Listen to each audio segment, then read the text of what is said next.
हरिओम सभी साथियों को नमस्कार। मेरा योगा ज्ञान जर्नी परिवार में आप सभी का स्वागत करते हैं। पिंडाधार के बारे में देखेंगे। सबसे पहले हम लोगों ने सीधे सिद्धांत पद्धति में 3 अध्याय के बारे में देखा था। सबसे पहला था अध्याय पिंड की उत्पत्ति। पिंड उत्पत्ति के बारे में हम लोगों ने देखा था। द्वितीय था पिंड विचार। पिंड पिंड विचार, पिंड के बारे में विचार किया गया था। और तृतीय था पिंड संविति, यानी पिंड के बारे में ज्ञान की बात की गई थी, संविति। ठीक है। अब हम लोग चौथा देखेंगे पिंडाधार, यानी पिंड का आधार क्या है, पिंडाधार। ठीक है, इसके बारे में हम लोग देखने वाले हैं। तो देखिए, अथवा पिंडाधार, पिंडाधार के बारे में बताते पढ़ेंगे हम लोग। ठीक है। इसके अनंतर अब पिंड अर्थात शरीर के आधार का कथन किया गया, यानी शरीर का आधार क्या है इसका कथन किया गया है। संवित अर्थात चेतन स्वरूप को कोई अर्थात एक अपरंपरा है, यानी सभी पिंडों अर्थात शरीरों की आधारभूत जो नित्य प्रबुद्धा निजा शक्ति प्रसिद्ध अस्ति, यानी सदा सर्वदा प्रभुत रहने वाली जो निजा शक्ति प्रसिद्ध है। तो पिंड अर्थात शरीर की आधारभूत कौन है बताइए, तो निजा शक्ति है। ठीक है, निजा शक्ति है, जो कि कार्य करने के साधन और कर्ताओं की उठने की दिशा के अंकुर का प्रारंभ करके करने वाली का निर्माण करती है। ठीक है, निर्माण में जो स्टार्टिंग का जो होता फेस, ठीक है, वो करने की प्रोसेस जो होती है वो है निजा शक्ति होती है। निजा शक्ति से ही शुरू होता है सृष्टि का आरंभ, है ना। इस कारण इसे आधार शक्ति भी कहा जाता है, इसी कारण। ठीक है, जैसे कि एक अंकुर होता है ना, बीज जो निकलता है, ठीक है, मेन मूल जो होता है वो होती है निजा शक्ति। यही हमारे शरीर की आधार शक्ति है। वह केवल अपने प्रकाश से ही नहीं जानी जाती है, वह केवल अनुभव के द्वारा भी, उसके द्वारा भी, शास्त्रों के ज्ञान के द्वारा, इंद्रियों के माध्यम से सांसारिक ज्ञान होता है। ठीक है, इंद्रियों के माध्यम से सांसारिक ज्ञान होता है और उसके द्वारा ही शास्त्रों का ज्ञान, और इंद्रियों के माध्यम से सांसारिक ज्ञान। इसी कारण वह स्वरूप पराशक्ति कही जाती है। वह शक्ति ही जब स्वाभाविक रूप से अपनी विकास की पूर्ण उठने की दशा में होती है, तब वह शक्ति शिव कहलाती है। यानी वही शक्ति जब ऊपर उठने की दशा में रहती है, ठीक है, तब वह शिव कहलाती है। क्या कहलाती है, शिव कहलाती है। तो यहाँ पर हम लोग नोट डाउन करेंगे, जो निजा शक्ति है यानी पिंड की आधार आधार शक्ति जो कौन है बताइए, निजा शक्ति। निजा शक्ति, निजा शक्ति है। ठीक है, अब जब प्रारंभ होता है, जब उसकी विकास की प्रोसेस होता है, यानी अपने विकास की पूर्ण उठने की दशा में वह शिव कहलाती है। ठीक है, तो यही शक्ति जो निजा शक्ति है वह शिव कहलाती है। विकास की दशा में, की स्थिति में। ठीक है,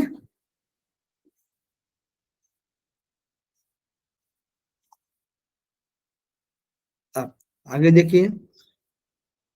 इसी कारण इसकी अपनी भूमिका के कुल अकुल स्वरूप को सामरस्य कहा जाता है। इसी कारण इसको कुल और अकुल, जो कुल होता है ना और अकुल यानी शिव, कुल यानी यही शक्ति। ठीक है, इस अकुल और अकुल स्वरूप को ही सामरस्य कहा जाता है। इसी कारण इन दोनों का सामरस्य हो रहा है। यानी कुल क्या है इसका परिचय देखिए, तो कहा गया कि परा सत्ता अंता स्फूर्ता कला, ये 5 जो बताया गया है जो कि विश्व को धारण किए हुए, यानी कुल शक्ति वह जो है जो परा सत्ता अंता स्फूर्ता और कला, इन 5 स्वरूपों में विश्व के आधार के रूप में विद्यमान है। ठीक है, विश्व का आधार, पिंड का आधार ये 5 स्वरूपों में है। ठीक है, कुल शक्ति, ये जो निजा शक्ति है इसके जो 5 बताए गए हैं वही कुल शक्ति है। निजा बोलिए आप, निजा बोलिए या फिर अन्नामा बोलिए। ठीक है, अन्नामा बोलिए, अन्नामा बोलिए। इसी के जो 5 शक्ति है ना, 5 शक्ति जो है वही धारण की हुई है। ठीक है, विश्व को धारण किए हुए है, विश्व धारण। और इसी को क्या बोलते हैं हम लोग, कुल बोलते हैं। क्या बोलते हैं? कुल बोलते हैं। ठीक है, तो कुल शक्ति में क्या आएंगे? परा सत्ता, परासत्ता, अहंता, अहंता, स्फूर्ता, स्फूर्ता और कला। ठीक है, ये 5 शक्तियां बताई गई है। ये विश्व को धारण की हुई है। ओके, ये कूल हो गया। अतः इसी कारण इसे परा अपरा कहते हैं, इसी कारण इसे परा और अपरा भी कहते हैं। जो प्रकाश स्वरूप है वह अपनी सत्ता सबको प्रकाशित करती है, उसे परा कहते हैं। ठीक है, परा समझ में आया? जो प्रकाश स्वरूप है, अपनी सत्ता से सबको प्रकाशित करती है, इसीलिए इसको परा कहते हैं। जो जिसका होना आदि अनादिकाल से सिद्ध है, स्वयं विद्यमान है, जिसके सामने दूसरा है ही नहीं, एक ही है, ऐसी स्वीकार करता हुआ उस गुण, एक ही है ऐसा स्वीकारा करता है, उस विशेष गुण को सत्ता कहते हैं। सत्ता।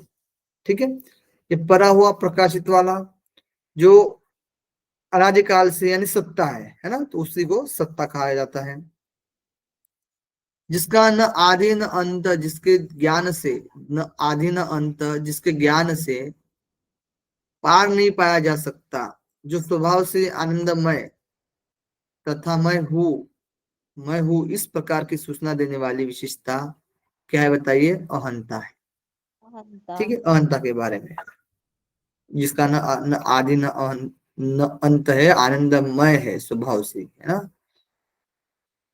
ठीक है, मैं हूँ यानी अहंता में, ममता में होता है ना, अहंता यानी अहंकार से संबंधित। ठीक है, जो आत्म साक्षात्कार का अनुभव समाधि की स्थिति में अभिव्यक्त करती है, वह विशेषता स्फूर्त है, यानी स्पूर्ण होता है उस शक्ति का समाधि की स्थिति में। और जो नित्य शुद्ध बुद्ध स्वरूप को बोध कराने वाली, स्वयं आकलन कराती है, वह सर्वश्रेष्ठ पराकला है। सर्वश्रेष्ठ पराकला है। क्या है? वो कला है। ठीक है, जो नित्य शुद्ध बुद्ध स्वरूप को प्रकाशित करने वाली, यानी बोध करने वाली, उस आत्मा का बोध कराने वाली, यह एक कला है। ठीक है, इस तरीके से अकुलम यानी इति पदार्थ भावार्थ अग्रिम व अनुच्छेदों में अकुल का परिचय प्रस्तुत करते हैं। अब कुल के बारे में, 5 शक्ति के बारे में समझ में आ गया। ये कुल के बारे में, अकुल के बारे में देखेंगे। बताइए, यही जो है विश्व का आधार है। ठीक है, यही जो पिंड का आधार है एक तरीके से। ओके, अब कुल के बारे में, यानी यही जो होती है जब विकास की प्रक्रिया में होती है, तो इसी को शिव भी कहा गया है। ठीक है, निजा को। अब अकुल के बारे में हम लोग देखते हैं। अकुल के बारे में देखते हैं हम लोग।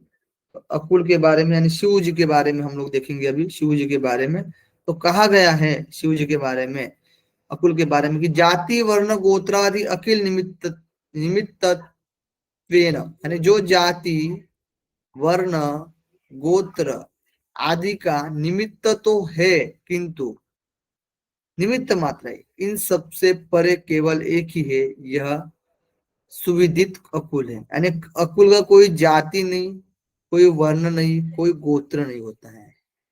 ठीक है, आत्मा का, इस आत्मा का, इस परमात्मा का ना कोई जाति है, ना कोई वर्ण है, ना गोत्र है। ठीक है, बस निमित्त होता है, आदि का निमित्त होता है। ठीक है, वह क्या है? अकुल है। अकुल के बारे में समझ में आ गया। अकुल शिव को ही कहा गया है। ठीक है, जिसका कोई जाति वर्ण गोत्र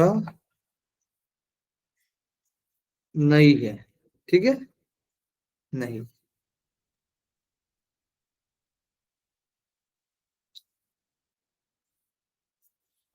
जैसा कि निरुत्तर नामक ग्रंथ में, यहाँ पर निरुत्तरे नामक ग्रंथ में कहा गया है कि उमा और महेश्वर अर्थात शिव के वार्तालाप के प्रसंग में कहा गया है कि अन्य रहित होने से, अन्य रहित होने से यानी कि खंड रहित होने से, अद्वितीय होने से, आश्रय रहित होने से, उसमें कोई धर्म नहीं न होने से और नाम रहित होने से और अकुलोत्तर कहा गया है। ठीक है, उसी को वही बात है फिर से एक बार स्पष्ट किया गया था। इस प्रकार कुल और अकुल की समरसता के स्वयं प्रकाश की स्थिति को प्रकट करने में केवल अपरंपरा शक्ति रेव यानी कि केवल अपरंपरा शक्ति ही सामर्थ्य युक्त है। ठीक है, अपरंपरा शक्ति सामर्थ्य युक्त है जो अकुल की इस समरसता के स्वयं प्रकाशित की स्थिति को प्रकट करने में ओके सामर्थ्य युक्त है। यह स्वीकार करने के लिए शेष रह जाती है यह अपर और पर संपूर्ण विश्व प्रपंच समूह को पर तत्व के रूप में परिवर्तित कर देती है। ठीक है, पर तत्व के रूप में परिवर्तित कर देती है और सबको परमेश्वर रूप परम पर तत्व में समाहित कर देती है, एक बना देती है। ठीक है, वह शक्ति ही अपरंपरा कहलाती है। यह परमेश्वर की आज्ञाकारिणी रूप में प्रसिद्ध है। ठीक है, तो यही जो होती है अपरंपरा अपरंपरा अपरंपरा जो शक्ति होती है। ठीक है, यही शक्ति कुल और अकुल की समरसता के स्वयं प्रकाशित की स्थिति में प्रकट करती है। ठीक है, परंपरा जो कुल और अकुल की समरसता में काम करती है। कुल और अकुल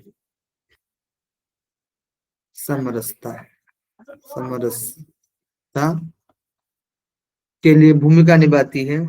ठीक है, और परमेश्वर रूप परम तत्व समाहित कर देती है, वही बात की गई है, परिवर्तन कर देती है एक तरीके से उस रूप में, परमेश्वर के रूप में।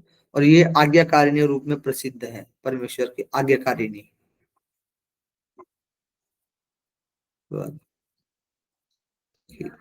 आज्ञाकारिणी शक्ति। ओके, क्लियर है, इसमें कोई दिक्कत नहीं है। आगे देखिए, आगे देखते हैं। ओके, ज्योति जी, ज्योत्सना जी, अकुल परम शिव कुल को अर्थात विश्व का निर्माण करने वाली शक्ति को अपने में समाहित कर लेता है। अकुल जो होता है वो कुल को अपने में समाहित कर लेता है और कुल भी अकुल शिव में समाहित होना चाहता है। कुल भी क्या हो जाता है, अकुल में समाहित होना चाहता है। जिस प्रकार पानी का बुलबुला पानी से भिन्न नहीं हुए, उसी प्रकार कुल और अकुल एकाकार वही पर शिव है। ठीक है, यानी कुल और अकुल, कुल अकुल में समाहित समाहित होना चाहिए। ठीक है, इसी कारण कुल और अकुल काम का सामरस्यमय एकाकार स्वरूप ही अनंत शक्तियों से संपन्न अखंड आनंद स्वरूप होने पर भी, सृष्टि काल में अनेकानेक आकार में प्रकट रहने पर भी, वह परम शिव अपनी प्रतिष्ठा अर्थात सृष्टि विधाताओं और प्रलय काल में एकाकारता को ग्रहण करता है, ऐसा व्यवहार है। प्रलय में वो क्या हो जाता है, यानी कुल जो नाना प्रकार में दिखने में आती है, आकार में भाषित होती है, वो सब प्रलय काल में क्या हो जाती है, एक हो जाती है। ठीक है, और अकुल में प्रवेश कर लेती है। अब ये और एक ग्रंथ है, इसमें कहा गया, अब इसका पढ़ने की जरूरत नहीं हमें। इस कारण सभी कारणों का भी अतिशय ऐश्वर्य युक्त सर्वसमर्थ श्रेष्ठ से सर्वश्रेष्ठ शिव स्वरूप से सर्वव्यापक सभी जड़ चेतन देवताओं के रूप में अभियुक्त होने में समर्थ होता है, अतः उचित है कि वह शक्ति से युक्त है। ठीक है, जड़ चेतन देवताओं के रूप में अभिव्यक्त होने में समर्थ है, इसीलिए क्योंकि वो अतः उचित ही है कि शक्ति से वो युक्त है, इसीलिए। ठीक है, वह कुंडलिनी योगियों की विभिन्न चिंता क्रिया आदि होने वाले विकारों के निवारण हटाए हुए ऊपर को जाती है, यह प्रसिद्ध है। कुंडलिनी के बारे में चर्चा की गई है यहाँ। ठीक है, कुंडलिनी के बारे में, कुंडलिनी वो क्या ऊपर की तरफ जाती है, ऊपर की तरफ गमन करती है। सभी तत्व यदि अपने स्वास्थ्यिक निज रूप में है तो वे ऊर्ध्व में, ऐसा समझना चाहिए। इसलिए वह ज्ञानमयी कुंडलिनी अपने स्वरूप को जानती है, यह प्रसिद्ध है। अब मध्य शक्ति के जागृत होने से निम्न शक्ति की गति क्रमश सिकुड़ जाने से और साधक में ऊर्ध्व शक्ति का आगमन हो जाने से योगी को परम पद प्राप्त हो जाता है। ठीक है, यानी मध्य शक्ति के जागृत होने से, निम्न शक्ति की गति क्रमश सिकुड़ जाने से और साधक ऊर्ध्व शक्ति का आगमन हो जाने से परम पद क्या होती है, प्राप्ति होती है। शक्ति वस्तुतः एक ही है, लेकिन देखिए यहाँ पर बताया गया मध्य, ऊर्ध्व और अध, इन तीन उपविभाजक के कारण भेद युक्त है। तो कितने भेद बताए गए कुंडलिनी के, बताइए। 3। कुंडलिनी के भेद, ठीक है, 17 नंबर में बताया गया। कुंडली के भेद 3 बताए गए हैं। पहला है त्रिधा भिदा भिना, ठीक है। पहला है एक केवसा मध्यम ऊर्ध्वम, और क्या बताया गया, अध, अध ऊर्ध्व और अध, ठीक है। मध्य, ऊर्ध्व और अधः, अधः, ठीक है। ये 3 भेद कुंडलिनी के बताए गए हैं। ठीक है, वस्तुतः वो एक ही है, लेकिन उसकी शक्ति के वस्तुतः एक ही है, ठीक है, शक्ति जो है वो, लेकिन उसके 3 भेद किया गया है कार्य के अकॉर्डिंग। ठीक है, देखिए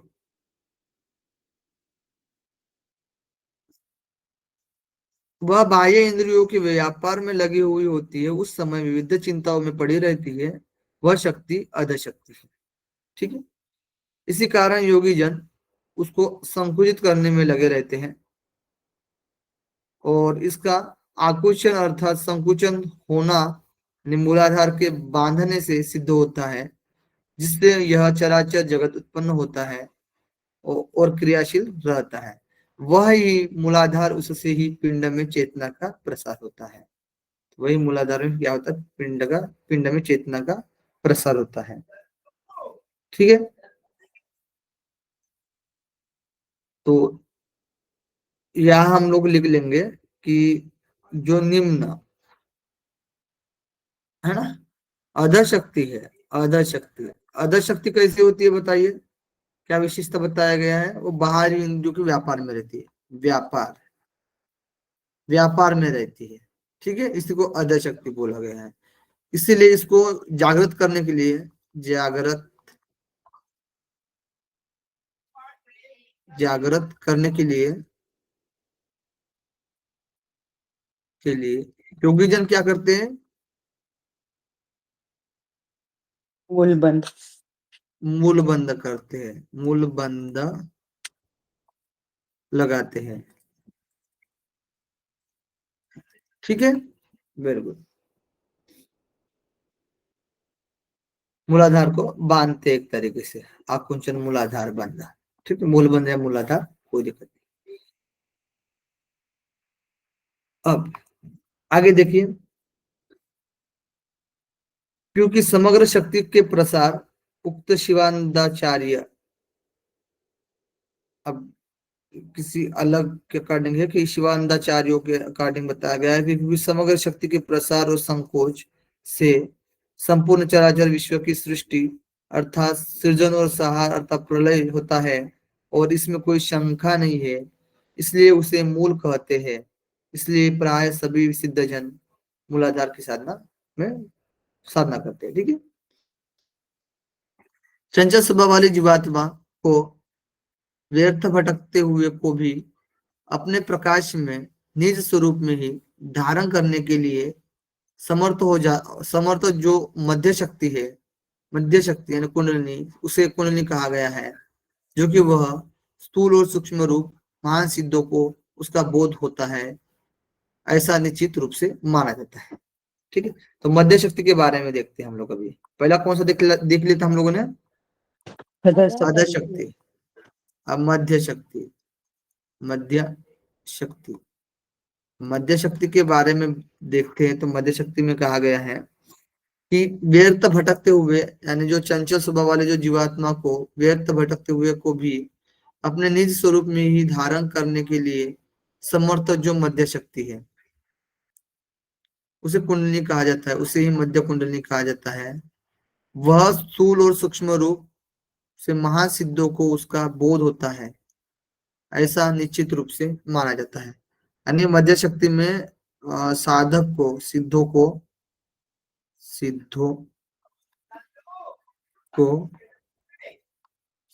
स्थूल और सूक्ष्म सूक्ष्म रूप का दर्शन होता है, दर्शन होता है। ठीक है, आगे प्रथम स्थूल कुंडलिनी का परिचय प्रस्तुत करते हुए स्थूल के बारे में बताते हैं कि इंद्रियों द्वारा ग्रहण किए जाने वाले पदार्थों के ग्रहण करने के समय ग्राह्य पदार्थ के रूप में होकर भी अन्य ग्राह्य पदार्थों के द्वारा उन पद रूपों वाली जानी जाती है। यानी जो जो ग्रहण किए जाएंगे इंद्रियों के द्वारा वैसे जानी जाएगी। यही शक्ति जो है वो चिंतन रूप में है, जो कि वह आकार युक्त स्थूल कुंडली कहा गया है। यानी जो हम लोग इंद्रियों के द्वारा जो करते हैं, ठीक है, ग्रहण करते हैं उसको, ठीक है, जो जो विषय को ग्रहण करते हैं उस तरीके से जो आकार लेते हैं वही स्थूल रूप में स्थूल कुंडली कहा गई है। यह कुंडली जब साधना के द्वारा विशेष द्वारा जागृत होकर जब विस्तृत होती है अर्थात ऊपर की ओर उठती है, तब यही कुंडली योगी जनों के लिए अतिशय आनंद प्रदान करती है। और जो निश्चित रूप में जो ज्ञानी होती है, ज्ञात होती है, वह जागृत सूक्ष्म निराकार कुंडली महान सिद्ध योगियों को में सुविदित है। ठीक है, तो इसमें से हम लोग स्थूल निकालेंगे, स्थूल कुंडलिनी, तो क्या लिखेंगे स्थूल कुंडलिनी में? हम लोग लिखेंगे कि ज्ञानेंद्रियों द्वारा, ज्ञानेंद्रिय या फिर इंद्रिय, ठीक है, ज्ञानेंद्रियों के द्वारा जो हम लोग विषय को ग्रहण करते हैं, ग्रहण और वैसे ही आकार आकार लेते हैं, तो वो स्थूल हुई। सूक्ष्म क्या हुई? जब साधना के द्वारा जिसको जागृत करते हैं,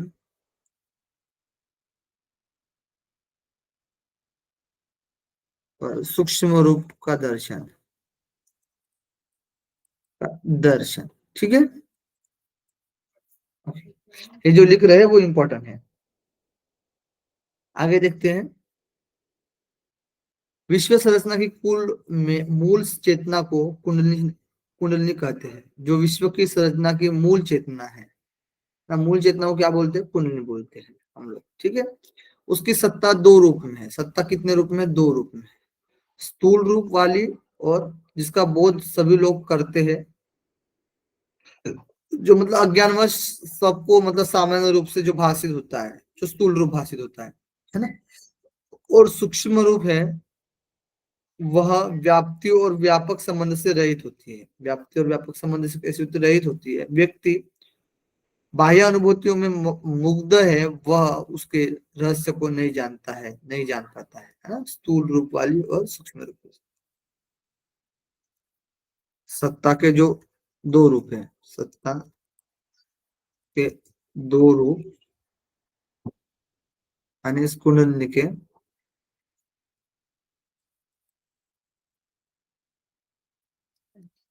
ठीक है, तो स्थूल और सूक्ष्म सूक्ष्म सामान्य लोग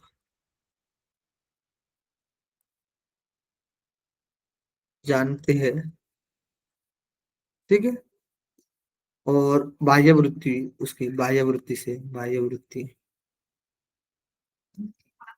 और सूक्ष्म रूप जो होते हैं वो बस मतलब साधक ही जान पाते हैं ना, योगी साधक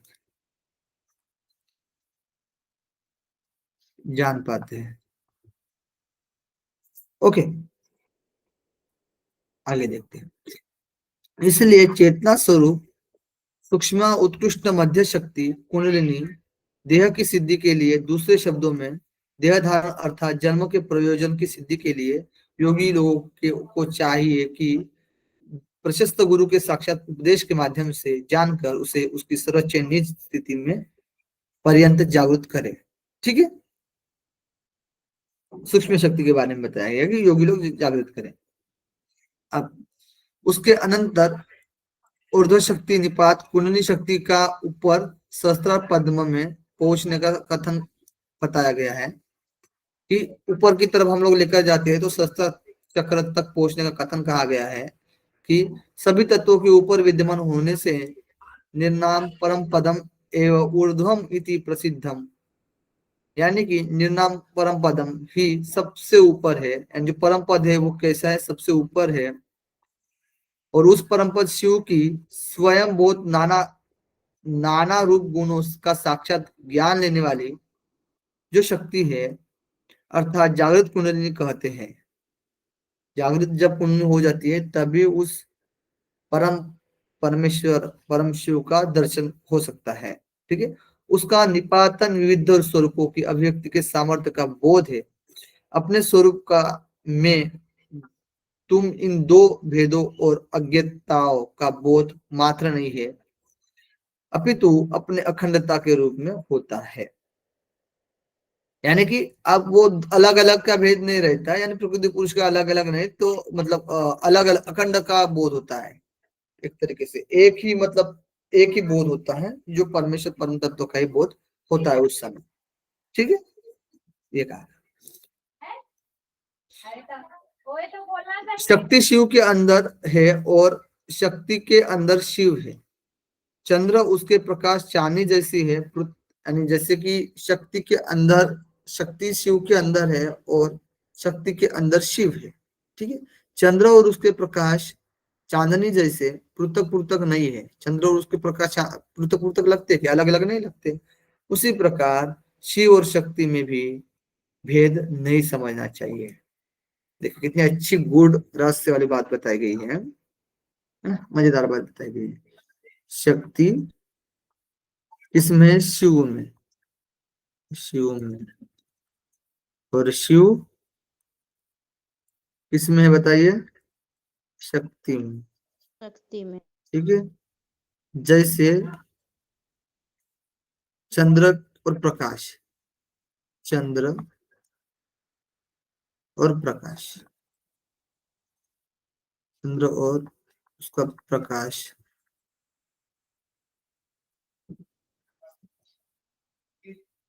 चांदनी जैसे, उसके प्रकाश चांदनी जैसे पृथक पृथक नहीं हो सकते, अलग नहीं हो सकते, नहीं हो सकते, है ना, वैसे ही। इससे कुंडली सहस्त्रार में पद्मों में पहुंचने से महासिद्ध योगी लोगों को शिव की प्राप्ति होती है।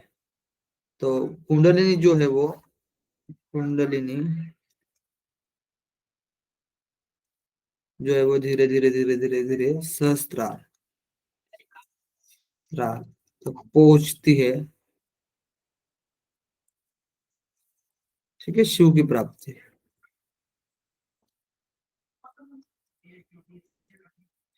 ओके, चल आगे देखते हैं। बस इतना ही था ये वाला जो था। ठीक है, प्रत्येक पदार्थ में सबका निर्माण करने वाली एक चेतना शक्ति विद्यमान है और महिमा एक जो है प्रत्येक पदार्थ में जो सबका निर्माण करने वाली एक चेतन शक्ति विद्यमान है, बराबर है प्रत्येक तत्व में महिमा शालिनी चेतना ही संवित परम महिमा संवित अति महिमा शालिनी चेतना ही प्रकाशित होती है और प्रत्येक सत्तावान पदार्थ में सर्वत्र विद्यमान यह परम चेतना ही व्यापक है। यानी चेतना के बारे में बताया गया कि व्यापक है और प्रत्येक प्रकट तत्व में भासमान यह परम शिव रूप चेतना चेतना ही भासमान हो रही है। सब में विद्यमान यह परम चेतना ही व्यापक है। प्रत्येक प्रकट तत्व में भासमान यह परम शिव रूप चेतना ही भासमान हो रही है। सभी तत्व के बारे में बताया गया कि ये जो शिव की जो चेतना है यही प्रत्येक तत्व में है और यही भासमान होती है। ठीक है, इसका निष्कर्ष क्या हुआ, तो कहा गया कि अध्य शक्ति और मध्य शक्ति और ऊर्ध्व शक्ति रूप ये परम चेतना विविध शक्तियों के रूप में सभी पिंडों का आधार है, यह सिद्धांत के रूप में निश्चित है। ठीक है, तो यह जो अद्य शक्ति, मध्य शक्ति और उदय शक्ति के रूप में परम चेतना विविध शक्तियों के रूप में, विविध शक्तियों के रूप में परम चेतना जो है वो पिंडों का आधार है। तो कौन ने बताइए पिंडों का आधार? ये परम चेतना। ठीक है, चेतन परम चेतना शिव। परम चेतना। पिंड आधार, आधार। अब यहाँ पर जो वो भी गलत नहीं, जब कूल आएगा ना वो भी गलत नहीं, क्योंकि यही जो चेतना है ना वो भासमान हो रही है। ठीक है, यही पिंड का आधार, पिंड का आधार कौन है? परम चेतना, चेतना जो विविध विविध शक्तियों के रूप में, शक्ति के रूप में भासमान। ओके, तो चीन ऊर्ध्व शक्ति यानी जब शस्त्र में पहुंच जाती है ना तो ये ऊर्ध्व शक्ति है। ठीक है, यही ऊर्ध्व शक्ति, ऊर्ध्व शक्ति, ये नंबर 3 है। ठीक है, तब जागृत होती है। क्लियर है? कुंडली के बारे में हम लोगों ने देखा। आगे बढ़े, पंचम अध्याय के बारे में देख लेते हैं, फिर क्वेश्चन आंसर करेंगे चतुर्थ और पंचम का एक साथ। ठीक है,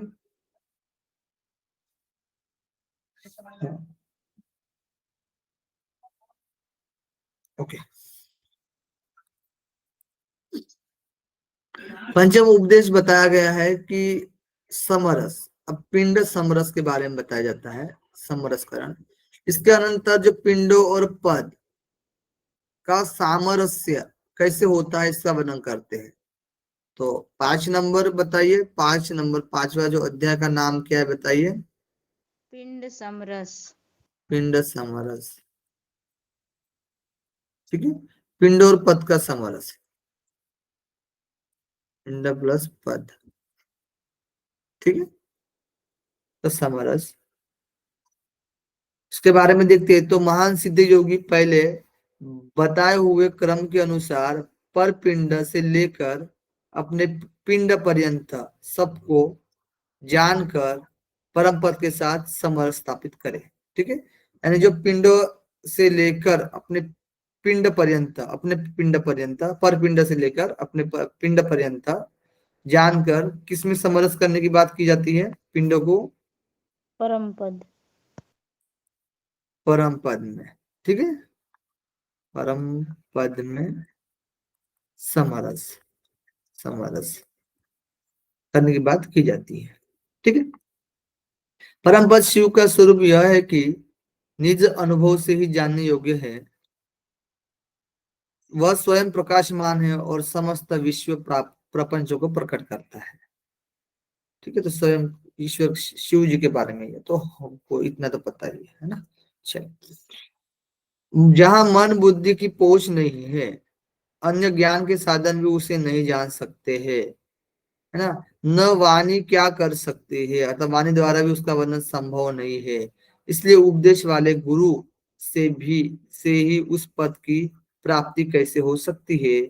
इसलिए शिव ने कहा है कि परम पद निज अनुभूति से ही जाना जा सकता है, यानी जो परम पद है, परत परम पद जो है वो निज अनुभूति के द्वारा ही जाना जा सकता है, जो कि गुरु से भी उस पद की प्राप्ति कैसे हो सकती है, तो गुरु के बारे में बताया गया है। बाकी तो मन बुद्धि इंद्रिया तो वो नहीं काम कर पाएंगे, गुरु का मेन रोल होता है। ठीक है, इसलिए अनेक प्रकार के विचारों से युक्त चतुरता पूर्वक प्रयोग किए गए वचन आश्चर्य के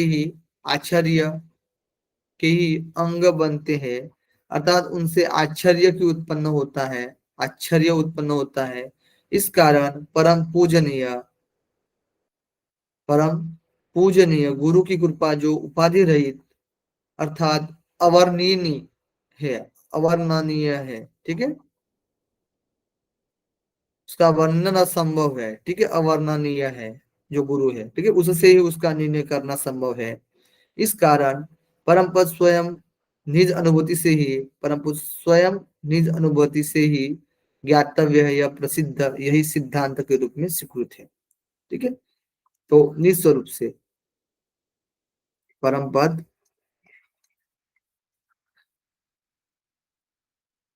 निज अनुभव से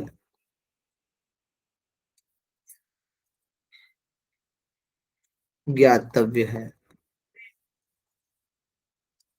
वो भी गुरु के द्वारा, है ना, गुरु के द्वारा द्वारा। ठीक है, जो गुरु कैसा होना चाहिए पता ही है, जिसका वो उपाधि रहित है, उपाधि रहित, यानी कि अवर्णीय है, उसका वर्णन करना इतना आसान नहीं है। ठीक है, बोल ही नहीं सकते उस गुरु के द्वारा, मतलब उस गुरु के बारे में इस तरीके से उसका वर्णन है। ठीक, उच्च कोटि के, ठीक है, जिसने परमात्मा का साक्षात्कार किया है, इस निज स्वरूप के अनुभव को, यानी एक तरीके से इस परम पद को अनुभव किया है, वैसे गुरु। ठीक है, तो किसके द्वारा नहीं जाना जा सकता है ना, एसएसपी में भी है, जिससे हम लोग देखे थे ना, किसको किस में देखे थे, कठोपनिषद में भी देखे थे, अभी मुंडक उपनिषद पढ़ेंगे तो उसमें भी बताया गया है कि परमात्मा को कैसे नहीं जाना जा सकता है। तो यहाँ बताया गया कि मन के द्वारा, बुद्धि के द्वारा, है ना, ज्ञान के साधन भी उसे नहीं जान सकते, ज्ञान के साधन साधन, है ना, और वाणी, वाणी भी उसमें, वाणी के द्वारा भी उसका वर्णन संभव नहीं है ना।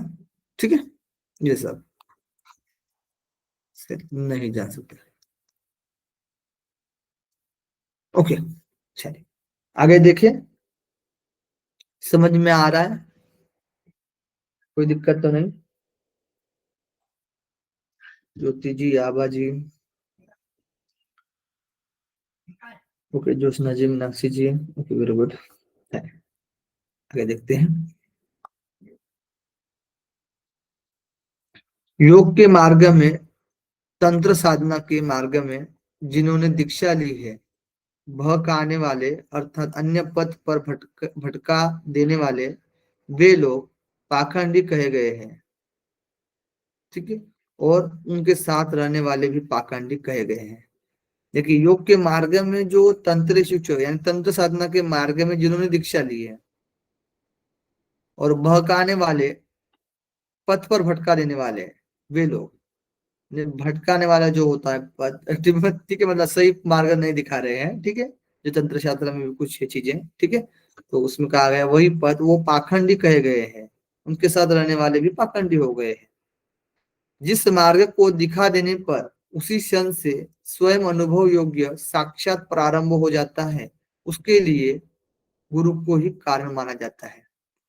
तो ऐसा गुरु है जिस मार्ग के दिखा देने पर उसी क्षण से स्वयं अनुभव योग्य साक्षात प्रारंभ हो जाता है, उसके लिए गुरु को ही कारण मानना जाता है। ठीक है, इसलिए गुरु की महती कृपा पा करके स्वयं अनुभूति के द्वारा महासिद्ध योगी लोग अपने पिंड को पूर्णतया उत्थान दशा को के अनुभव के द्वारा समरस करते हैं, यह सिद्धांत के रूप में स्वीकृत किया गया है। महासिद्धि योग लोग जो गुरु के द्वारा है, गुरु की महती कृपा के द्वारा है, गुरु कृपा के द्वारा है। ठीक है, गुरु कृपा द्वारा, गुरु कृपा द्वारा जो हम लोगों ने परमात्मा की कृपा बनी जाती है, तो उस पर वो साक्षात्कार दिखा देता है ना, साधक को। तो गुरु कृपा की द्वारा ही पिंड को पर पिंड में समरस कर सकते। ओके, आगे देखें। अब अग्रिम वाक्य में निरुत्थान प्राप्ति के उपाय का कथन किया गया है कि महान सिद्ध योगी लोग जब स्वपिंड और परपिंड में आत्मा का अनुसंधान करते हैं, तब आत्मबोध होने पर स्वयं में अपने संबंध में एक आवेश अर्थात उत्तेजना का जन्म ले, जिस प्रकार तिल आदि पर दबाव पड़ने पर तेल स्वतः प्रकट हो जाता है, उसी प्रकार आवेश और अर्थात आवेग के प्रभाव से ही निरुत्थान दशा अर्थात सामरस्य की विशेष अनुभूति होने लगती है। उसके फलस्वरूप सच्चिदानंद परम शिव की अभूतपूर्व कृपा से अपूर्व प्रकाश की अनुभूति होती है। उस अद्भुत प्रकाश के अनुभव के फलस्वरूप यह संपूर्ण परपिंड और स्वपिंड का द्वैत मिट जाता है, अर्थात एक रूप में प्रतीत होने लगते हैं। फलतः चैतन्य कांति का बोध कराने वाले पर से भी पर अर्थात सर्वातिशय परम पद का ही साक्षात बोध होने लगता है। यही वास्तविकता है। ठीक है। महान सिद्ध योगी लोग यानी योगी लोग मान सिद्ध योगी जो लोग हैं वो जब स्वपिंड और परपिंड में आत्मा का अनुसंधान करते हैं, स्वपिंड और परपिंड परपिंड पिंड में आत्मा का अनुसंधान, आत्मा का अनुसंधान संधान, ठीक है, अनुसंधान करते हैं, तब आत्मबोध होने पर बोध होने पर स्वयं में अपने संबंध में एक आवेश अर्थात उत्तेजना का जन्म होता है। उत्तेजना का जन्म होता है। उस आवेश के फलस्वरूप जिस प्रकार तिल पर दबाव पड़ने पर तेल स्वतः प्रकट हो जाता है। उत्तेजना आवेश के फलस्वरूप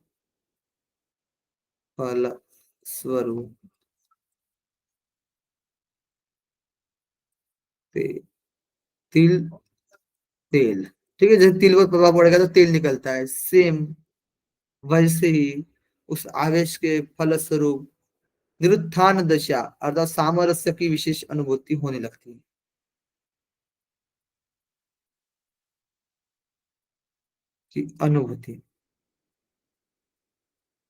अनुभूति होने लगती है। उसके फलस्वरूप सच्चिदानंद परम शिव की कृपा से अपूर्व प्रकाश की अनुभूत प्रकाश उसके बाद अनुभूति से ही सच्चिदानंद परम शिव परम शिव कृपा से अपूर्व प्रकाश की अनुभूति होती है। अपूर्व प्रकाश अनुभव होता है। फलस्वरूप परपिंड और स्वपिंड का द्वैत मिट जाता है। द्वैत मिट जाना यानी अद्वैत ही रहता है। पिंड और परपिंड पिंड का द्वैत मिट जाता है, एक रूप हो जाते हैं। ठीक है। फलतः चैतन्य कांति का बोध कराने वाले पर से भी पर अर्थात सर्वातिशय परम पद का साक्षात्कार बोध हो जाता है। परम पद का साक्षात्कार। ठीक है। ओके,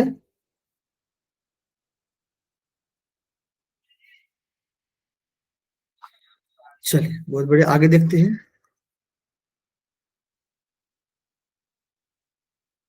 इसलिए महासिद्ध योगी लोग सदगुरु से योग साधना विद्रूपी प्रसादमय कृपा प्राप्त करके ध्यान और समाधि के बल से ध्यान और समाधि के बल से परम शिव के साथ अभेद स्थापित करते हुए तत्काल परम पद का अनुभव करते हैं। उस अनुभव के बल से ही महायोगी जन सम्यक रूप से सिद्ध अपने पिंड को उसे ही परम पद के साथ एकाकार करके उस परम शिव में परिवर्तित करके मानो अपने ही अंदर विद्यमान ऐसा मानकर निज पिंड की सिद्धि रूप महिमा का अनुभव करते हैं।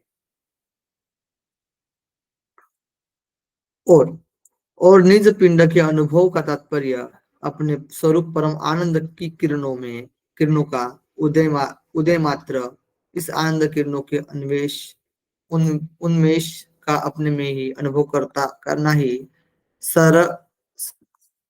समरस करण कहलाता है। ठीक है, वही बात है।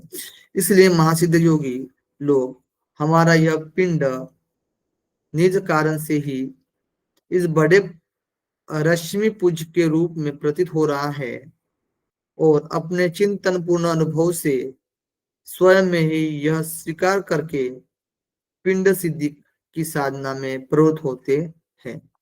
ठीक है।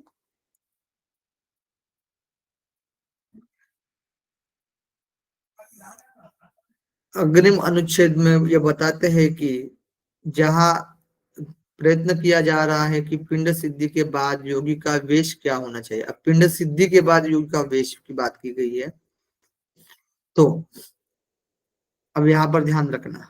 ठीक है। पिंड सिद्धि सिद्धि के बाद योगी की वेशभूषा, वेश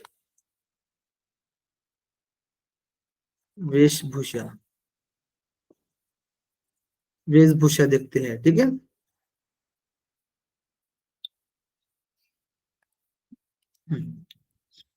तो शंख मुद्रा धारण करना, शंख धारण करना, मुद्रा धारण करता है। ठीक है। केश तथा रोम अर्थात दाढ़ी मूछ को धारण करना, केश रोम धारण, केश केश रोम धारण। ठीक है। केश रोम धारण, अम्रिपान करता है, अम्रिपान, अम्रिपान करना, यानी निर्मल अमृत अर्थात ब्रह्म तालु से टपकने वाला जो अमृत होता है उसका पान करना, जो खिचड़ी मुद्रा से प्राप्त होता है, उसका पान करने की बात की गई है। ठीक है। तथा उत्कट मर्दनम, यानी तथा कठोरता पूर्वक शरीर को मलना, पूर्व पूर्वक शरीर को मलना। ठीक है। इसके अतिरिक्त और बताया गया है उत्कटम मर्दनम, एक तरीके से ये आसन वगैरह की बात की जाती है। ठीक है। थोड़ा सा हट करना है शरीर में। ठीक है। हठ योग का जो अभ्यास होता है, उत्कटम, कट्टम, मर्दनम, मर्दनम। ठीक है। शरीर को मलना, जन समूह से दूर अकेले रहना, एकांतवास, एकांतवास। दीक्षा च, शिक्षक को योग की दीक्षा, दीक्षा च यानी शिक्षक को योग की दीक्षा देना चाहिए, शिष्य को योग की दिशा, योग की शिक्षा देनी चाहिए, शिक्षा, दीक्षा है ना, दीक्षा देनी चाहिए। अमाया संध्या जपम, यानी संध्या काल में पूर्ण एकाग्रता के साथ मंत्र का जप, संध्या, संध्या में मंत्र जप, मंत्र जप और भैरव देव की विधि पूर्वक पूजा और ध्यान, भैरव पूजा और ध्यान, और ध्यान। ठीक है। ये सारे जो है योगी की वेशभूषा के बारे में बताया गया जब पिंड सिद्धि होने के बाद। ठीक है। पिंडों को जानने के बाद अर्थात, और बताया गया है शंख बजाना, 9 हो गए, 10 लिखते जाना आप लोग भी, शंख बजाना, श्रृंगी अर्थात सिंह से ध्वनि करना, शंख बजाना, श्रृंगी अर्थात सिंह से ध्वनि करना, श्रृंगी से ध्वनि निकालना, सिंह से, सिंह ध्वनि। लंगोट कोपिनम यानी लंगोट पहनना, दोनों पैरों के लिए खंडाव यानी पादुके, पादुके पहनना। ठीक है। पादुका। फिर बताया गया अंग वस्त्रम बहिर्वस्त्रम, यानी अंदर पहनने के और बाहर ओढ़ने के वस्त्र, कंबल, कंबल। ठीक है। वस्त्र,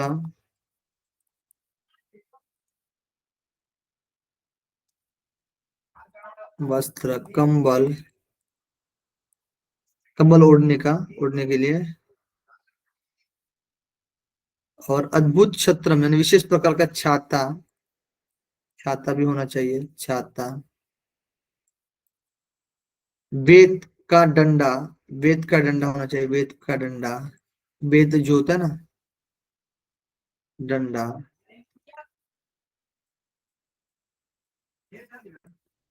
विशेष प्रकार का जल पात्र, जल पात्र पीने का,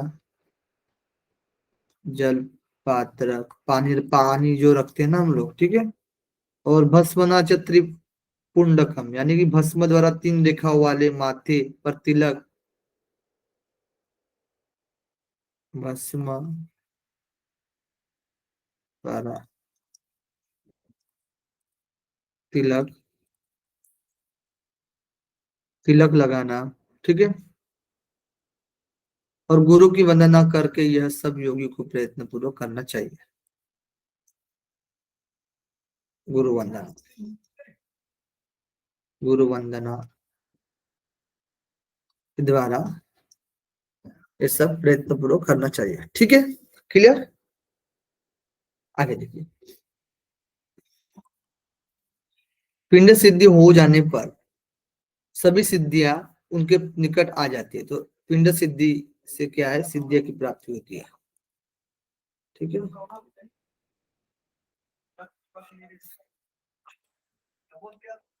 पिंड सिद्धि से, सिद्धि से, ठीक है, पिंड सिद्धि से सिद्धियों की प्राप्ति,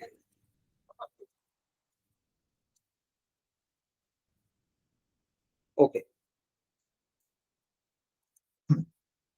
कहा भी है कि जिसको जान लेने पर संपूर्ण विश्व अनायास सिद्ध हो जाता है, सिद्धियां स्वयं आ जाती है, और इसलिए परम पद को जानना चाहिए, ठीक है। परम पद वेश से प्राप्त नहीं होता है, वेश धारण से प्राप्त नहीं होता है। वस्तुतः वेश का संबंध देह से ही है। लोक में परिचय भर के लिए होता है, परिचय भर के लिए होता है लोक में, है ना, परिचय के लिए बस।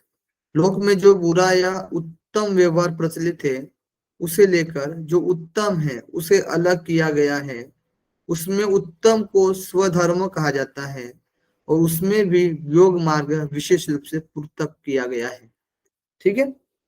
कितनी अच्छी बात बताई गई है कि लोक में यानी ये लोक व्यवहार में जो भी है कि जो बुरा या उत्तम व्यवहार प्रचलित है उसे लेकर जो उत्तम है उसमें से भी जो उत्तम है उसे अलग किया गया है, उत्तम व्यवहार वाले को अलग किया गया है। और उस उत्तम में से भी उसमें भी उत्तम को, अब उस उत्तम में से भी उसमें उत्तम को स्वधर्म कहा जाता है, मतलब स्व का धर्म कर रहा है। और उसमें भी योग मार्ग विशेष रूप से पूर्तक किया गया है, योग मार्ग को अलग किया गया यानी योग साधक को। इतनी अच्छी बात बताई गई है, ठीक है। योग वाले कुछ अलग ही रहेंगे, ठीक है। अन्य सभी शास्त्रों में शिव ने पहले कहा है कि योग मार्ग की अपेक्षा श्रेष्ठ मार्ग वेदों और स्मृति ग्रंथों में है ही नहीं, ठीक है। शिव ने पहले ही कहा है कि जो अन्य सभी शास्त्रों में कहा है कि शिव ने कि योग मार्ग की अपेक्षा सर्वश्रेष्ठ जो मार्ग है वो वेदों और स्मृति में नहीं है, ठीक है। सर्वश्रेष्ठ कहा गया है योग मार्ग को। क्वेश्चन आ सकता है, वेदों और स्मृति, स्मृति श्रेष्ठ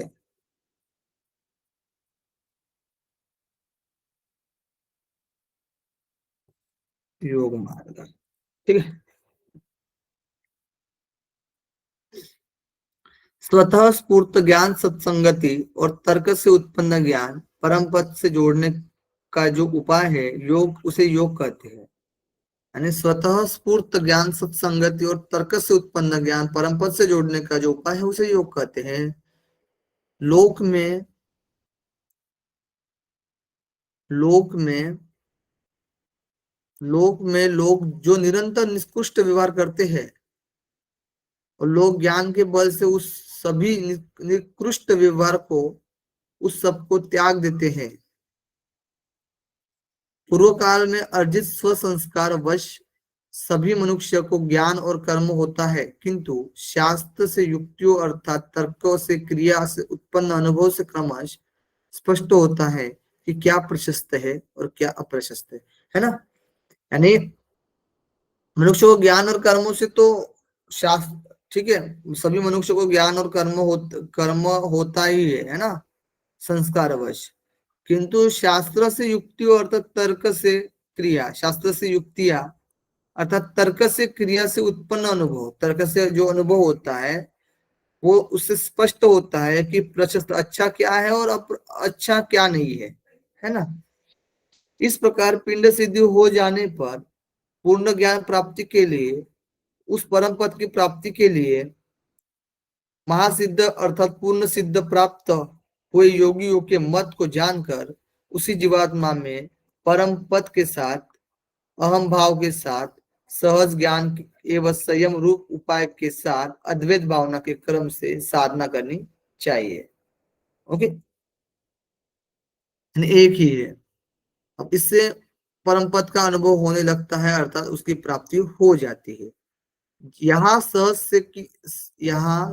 से क्या तात्पर्य है, यह ज्ञातव्य है कि प्रतीत होने वाले विश्व से भिन्न परमेश्वर विश्व रूप में प्रकट हो रहा है, यह जानकर वह ऐसा ही इस प्रकार स्वभाव से जो ज्ञान होता है वह सहज ज्ञान है।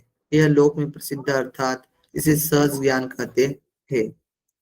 ठीक है, या मतलब सहज ज्ञान, यहाँ सहज से क्या तात्पर्य है, तो यह ज्ञातव्य है कि प्रतीत होने वाले विश्व से भिन्न परमेश्वर विश्व रूप प्रकट हो रहे हैं, यह जानकर वह ऐसा ही इस प्रकार स्वभाव से जो ज्ञान होता है, ठीक है, परमेश्वर का जो ज्ञान होता है वही सहज ज्ञान है।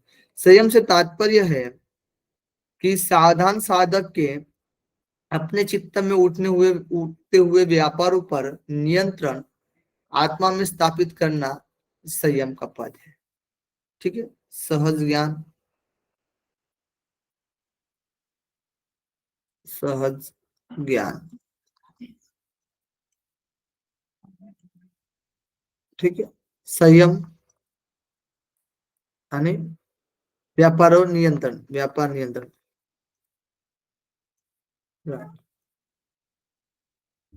ओके, सोपायम, सोपायम, सोपायम का अर्थ बताते हैं कि सोपायम शब्द यह तात्पर्य है कि मैं स्वयं ही प्रकाशमय हूँ और शिव स्वरूप हूँ।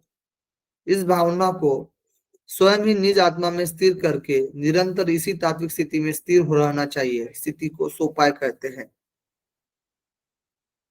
स्वयं ही प्रकाशमय हो, है ना, शिव स्वरूप हो, इस भावना को स्वयं ही निज आत्मा में स्थिर करके।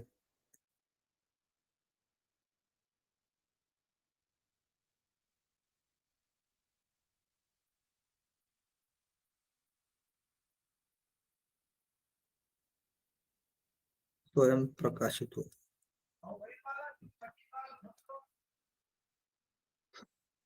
ठीक है।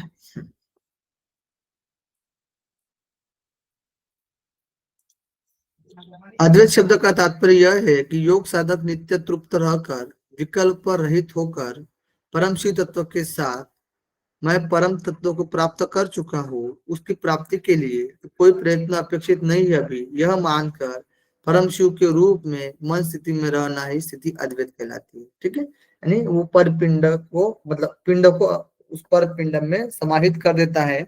अब इससे अतिरिक्त तो कुछ नहीं है, बस परम शिव ही है, परम पिंड ही है। ठीक है, इस तरह से मन, इस तरीके से मन स्थिति लाता है, मन स्थिति में रहता है, वही अद्वैत है। ठीक है, कहा भी गया है कि सहज शब्द का तात्पर्य यह आत्मबोध, संयम शब्द का अभिप्राय यह अपनागृह अपना निग्रह, सभी विषयों से मन को सर्वदा परे रखना, है ना। सोपाय शब्द का तात्पर्य चित्त की तत्व में पूर्ण स्थिरता, अद्वैत का तात्पर्य परम पद। ठीक है, ये क्वेश्चन आ सकता है। ठीक है, और उसे गुरु के मुख से प्रकट हुए उपदेश से ही जाना जाता है। गुरु को उपदेश के बिना करोड़ों अर्थात अनेक शास्त्रों से नहीं जान सकते हैं। तर्क और वाद विवाद अर्थात उसे न्याय आदि दर्शनों से नहीं, ही धर्मशास्त्र और वेदों के अध्ययन से जाना जा सकता है, न ही धर्मशास्त्र। यानी गुरु की बहुत ही सारे गुरु की महत्ता बताई गई है। ठीक है, गुरु महत्ता, गुरु महत्ता जो ज्ञान है, तत्व ज्ञान है, जो हजारों शास्त्र से नहीं, नहीं तर्क वाद विवाद से नहीं, से नहीं, ठीक है, न्याय धर्मशास्त्र से नहीं,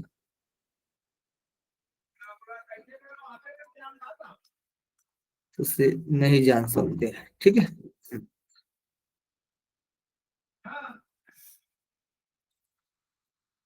न उपनिषदों को सुनकर जान सकते हैं, न ही तुम वही ब्रह्म हो आदि महावाक्यों से उसे जान सकते हैं, न ही सोहम इत्यादि मंत्रों के उच्चारण से जान सकते हैं। जीव और ब्रह्म की एकता की भावना से भी उसे नहीं जाना जा सकता है। इसी प्रकार ध्यान और समाधि से, मौन साधना से, जप और संतर्पण से भी उसे नहीं जाना जा सकता है। योगी अपनी इच्छा से ही संचालित होता है, स्वयं लीलयता वार्ता यानी लीलावश स्वयं कर्म करता है। वह अजर और अमर है, देवता और दैत्य भी उसे नहीं मार सकते, वह भैरव के समान क्रीड़ा करता है। ठीक है, तो योगी जो होता है वो स्वयं अजर अमर होता है, स्वयं अजर अमर, अमर भैरव की क्रीड़ा के समान, भैरव के समान क्रीड़ा करता है, क्रीड़ा। सब श्रेष्ठता के रूप में बताया गया है। ठीक है, जो साधक योगी इस प्रकार निश्चल है, बिना प्रयत्न के सभी सभी सभी सिद्धियां को प्राप्त कर लेता है। इसलिए गुरु की भली प्रकार से सेवा करनी चाहिए। ईश्वर अर्थात शिव जी ने यह सत्य की कहा गया है। जो साधक योगी इस प्रकार निश्चल है, ठीक है, चंचलित नहीं, बिना प्रयत्न के ही सभी असाध्य सिद्धियां को प्राप्त कर लेता है। ठीक है, गुरु की भली प्रकार से सेवा करनी चाहिए, ईश्वर शिव जी यह सत्य कहे हैं। जो पूर्वोक्त प्रकार के आत्मरूढ़ अर्थात परम पद को प्राप्त रहते हैं, सर्वप्रथम निरोग रहने की सिद्धि मिल जाती है, वह सबका प्रिय हो जाता है, सभी उसके दर्शन करना चाहते हैं। उसके साथ ही कृतार्थ तो हो जाता है, सभी वेद शास्त्र का वक्ता हो जाता है। तीसरे उसका यानी तीसरे उसका शरीर दिव्य हो जाता है, और सर्प और बाघ आदि हिंसक जंतु उसे कष्ट नहीं पहुंचाते हैं। ठीक है, द्वितीय में ये बताया गया, तृतीय में ये बताया गया है, इस तरीके से ये बताया गया है। ठीक है, लाभ एक तरीके से इसकी महत्ता के बारे में बताया गया है। फिर चौथे वर्ष साधक के, चौथे वर्ष की बात की गई है। चौथे वर्ष को साधक को भूख प्यास निद्रा ठंडक धूप अर्थात सूर्य के किरणों से कष्ट नहीं होता है।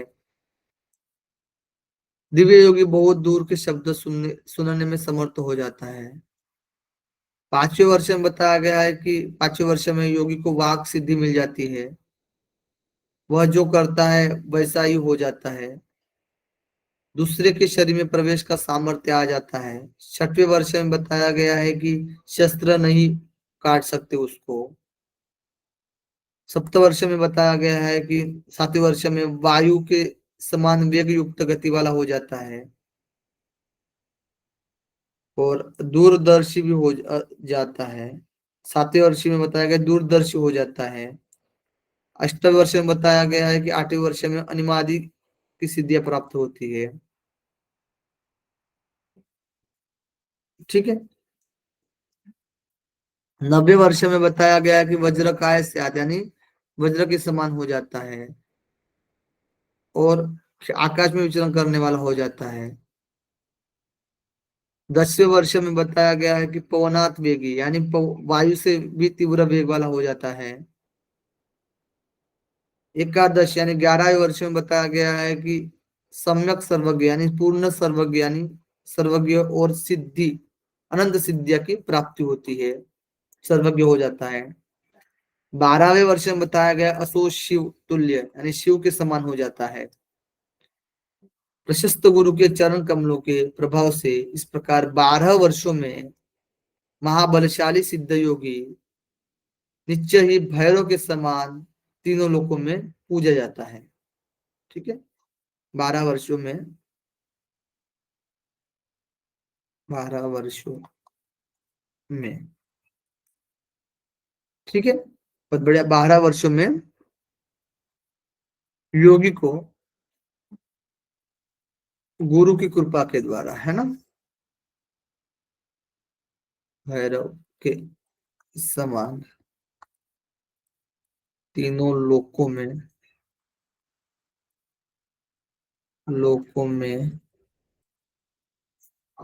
योगी को पूजा जाता है। ठीक है,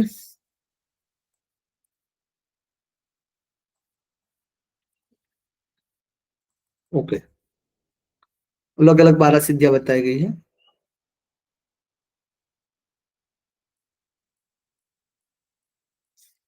अब थोड़ा सा बाकी है बस।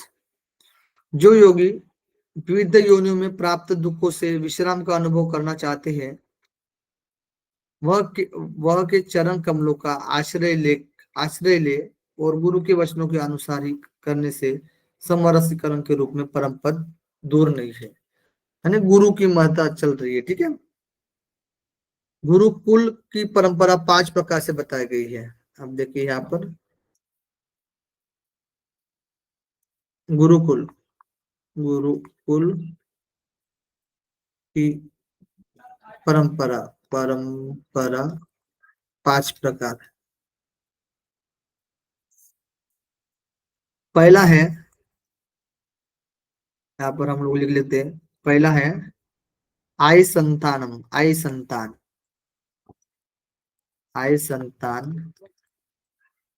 बिलेश्वर संतान। दूसरा है बिलेश्वर संतान। तीसरा है विभूति संतान, विभूति संतान। चौथा है नाथ संतान, नाथ संतान। पांचवा है योगीश्वर संतान, योगेश्वर संतान। ठीक है, इस प्रकार से 5 संतान के बारे में इन परंपराओं को पृथक पृथक अलग अलग विशेषता बताई गई। अलग अलग विशेषता, आई संतान की साधना अलग होगी, बिलेश्वर, विभूति, नाथ और योगीश्वर। ठीक है, इनकी विशेषता अलग अलग है।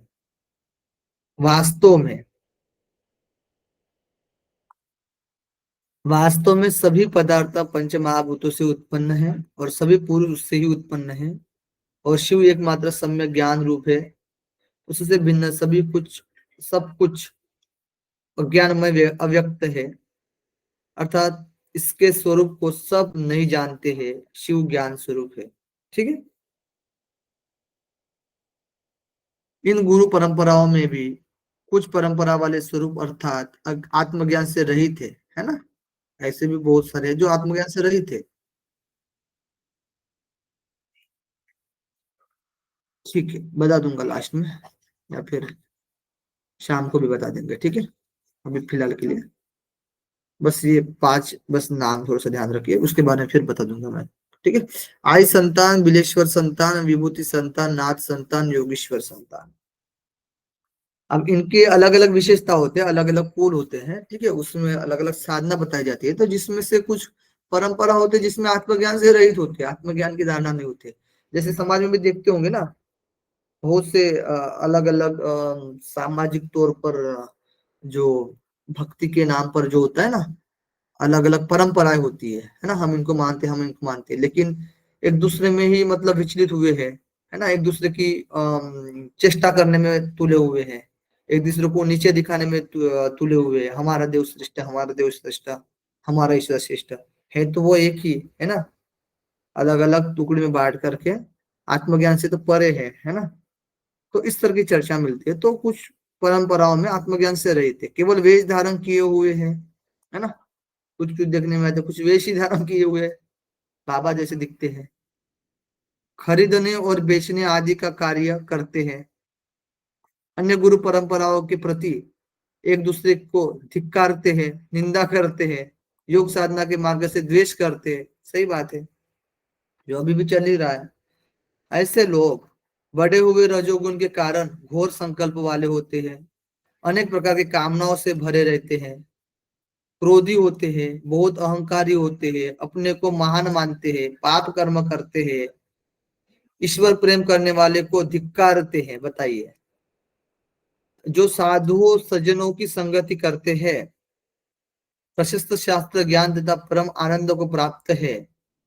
जो साधु संगति करते हैं वो ज्ञान को प्राप्त, परम पद आनंद को प्राप्त है। पवित्र आचरण करने वाले ज्ञान विज्ञान से युक्त है, उनको निंदा करते हैं, उन्हें धिक्कारते हैं, उनको भी धिक्कारते हैं। जो अच्छा आचरण करने वाले उनको भी धिक्कारते हैं।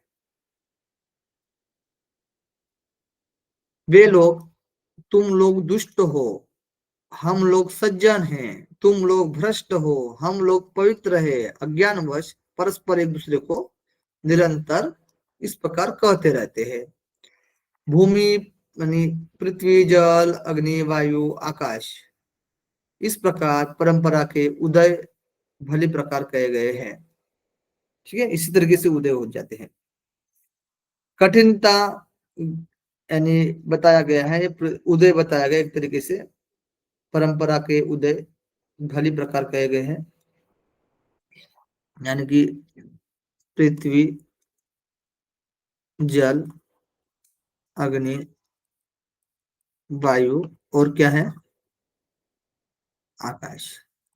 ठीक है, अब इसमें बताया गया कि काठिन्य, कठिनता। ठीक है, कठिनता किसका है बताइए, पृथ्वी का है कठिनता, पृथ्वी। काठिन्यपना है ना। आर्द्रता द्रव्य है ना, आर्द्रता द्रव्य, द्रव्यता, आर्द्रता ये किसका है, जल का है, यानी गीलापन। तेज अग्नि का है, धावनम गति करना वायु का है, गति करना। स्थिरता गतिहीनता ये किसका है, आकाश का गुण है, स्थिरता। ये पांच गुण क्रमश से पृथ्वी आदि संतानों के गुण है। ये पांच संतान भी यहाँ पर कहे गए हैं। ठीक है, पांच संतान।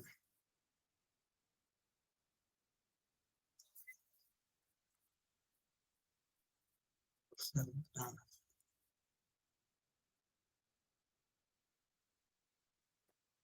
पांच संतान निरंतर इस प्रकार करते हैं, भली प्रकार कहे गए, परंपरा के उदय। ये पांच संतान इस प्रकार, ये जो उदय यानी इस भली प्रकार कहे गए, ये पांच संतान कहा गया है इसको। ठीक है, पंचमहाभूत को।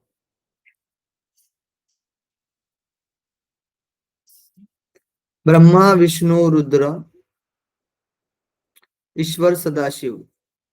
ठीक है, ये देवता क्रमश इन पृथ्वी आदि संतानों के देवता है, पृथ्वी आदि संतानों के देवता।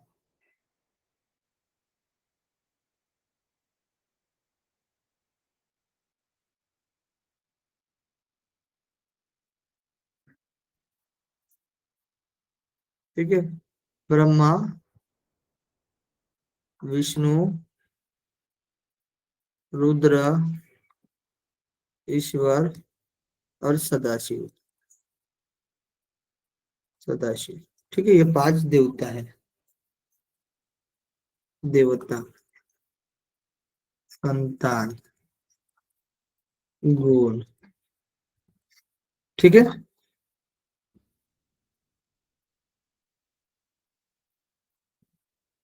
ओके।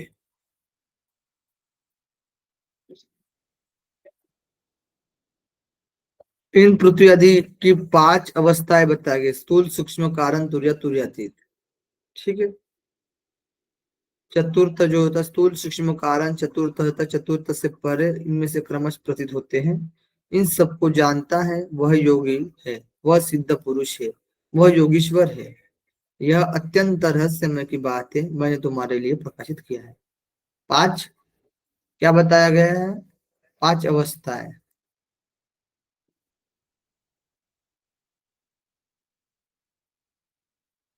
अवस्था।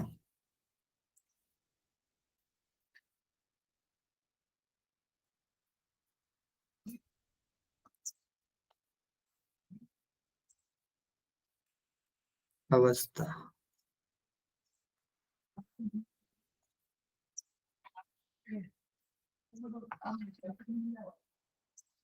पहली अवस्था बताइए।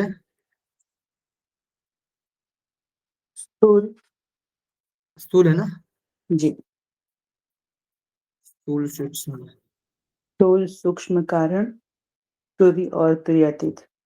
स्थूल, सूक्ष्म, कारण, कारण, तुरी, तुर्य और यातीत। तुर्यातीत। ठीक है, बहुत बढ़िया। तुरी यानी समाधि की है और तुर्यातीत यानी समाधि के परे।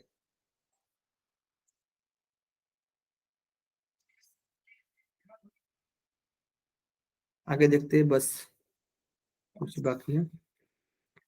इसलिए स्वयं को पूर्ण विश्रांति देने वाले महायोगी प्रशस्त गुरु की सेवा करके पूर्ण सावधान रहकर परम पद को प्राप्त करते हैं, करके उसमें और निज पिंड में सामंजस्य स्थापित करते हैं। पूर्ण निरुत्था के द्वारा पूर्ण आनंदमय तत्व में निश्चल रूप से स्थिर रहना चाहिए। उसके बाद वह योगी स्वयं महासिद्ध हो जाते हैं। पुण्य के फल स्वरूप परम चेतन आत्म तत्व के साथ निज के सामरस्य सुख में जिसने जिसने पूर्ण शांति प्राप्त कर ली है, जो नित्य तृप्त है, जो श्रेष्ठ योगी में भी श्रेष्ठ योगी है, न कर्म कोई विधि विधान है, न वर्ण व्यवस्था का महत्व है, यह त्याग योग्य है, यह त्याग योग्य है नहीं, ठीक है, और यह त्याग योग्य है, यह त्याग योग्य नहीं है, यह भी विचारणीय नहीं है, रह जाता। अब उसके लिए कुछ नहीं, न मृत्यु, न जन्म मृत्यु के संस्कारों का सूतक आदि का विचार है, नहीं सोच और अशोच का बंधन है, नहीं स्नान का मंतांतर से तर्पण आदि का कोई नियम रह जाता है, यानी उसके लिए कोई नियम नहीं है, ठीक है, जो समरस कर देता है पिंड को। अपने स्वभाव को भली प्रकार जानने से, योगाभ्यास करने से और न करने से, अभ्यास करने से या न करने से, न वैराग्य के द्वारा, न सांसारिक भोगों से निराश होने से, न ये भोजन विषय के नियमों से, न प्राणायाम से परम पद प्राप्त होता है।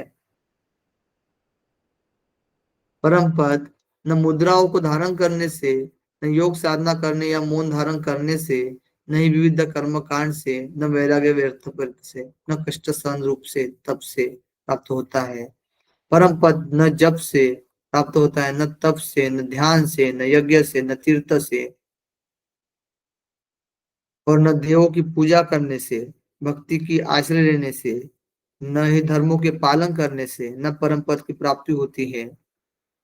षड दर्शन के आदि धारणा से, न मीमांसा से, न वेदांत से, न दर्शन पढ़ने से न धारण किया जा सकता है, यानी प्राप्त हो सकता है, ठीक है, न अनंत उपायों के लिए प्रयत्न करने से परम पद की प्राप्ति होती है। इस इन सब शारीरिक साधनों को त्याग कर सिद्ध पुरुष लोग शरीर से भिन्न परम पद में स्थित होते हैं। उनके लिए कोई मायने नहीं रहता है। प्रश्न हो सकता है कि यह कैसे बताए कि प्राय दृढ़ और सदा सत्य ही बोलने वाले कि गुरु की कृपा दृष्टि पड़ने से वह स्थिति हो जाती है। गुरु की कृपा की दृष्टि पड़ने से वह स्थिति आ जाती है, ठीक है, और अपने गुरु के कहने मात्र से अथवा शक्तिपात से अथवा गुरु चरणों के दर्शन से, अपने गुरु की पूर्ण कृपा से परम पद की प्राप्ति होती है। तो गुरु की यहाँ महत्ता बताई गई है, ठीक है, गुरु की कृपा से। यानी कहने का तात्पर्य जो बताया गया है वो न करना ऐसा नहीं है, उनसे प्राप्ति नहीं होती है समाधि, मतलब जो आप परम पद की प्राप्ति करना है ना, कितनी भी योग साधना करो, कुछ भी करो, चाहे दर्शन प्राप्त करो, चाहे तर्क वितर्क करो, ज्ञान लो, कुछ भी करो, गुरु आपको परम पद की प्राप्ति नहीं होगी जब तक आपके गुरु कृपा नहीं होगी, तब तक प्राप्त नहीं हो सकती, ठीक है। अब गुरु के लिए भी बताया गया ना, तो गुरु ऐसा होना चाहिए जो साक्षात किया हो, ठीक है। अब ऐसे ढोंगी बाबा फरीद है देश में, है ना, तो गुरु ढूंढना भी मुश्किल हो जाता है, ठीक है। तो गुरु ऐसा होना चाहिए जिसको कृपा दृष्टि से ही या फिर स्पर्श करने मात्र से आत्मज्ञान दिला दे, ऐसे गुरु होने चाहिए। तो यहाँ पर गुरु की भी बहुत महत्ता बताई गई कि स्पर्श करने से ही आपको आत्मज्ञान मिल जाए, ऐसे गुरु के सम्यक जाकर साधना करनी पड़ेगी, ठीक है।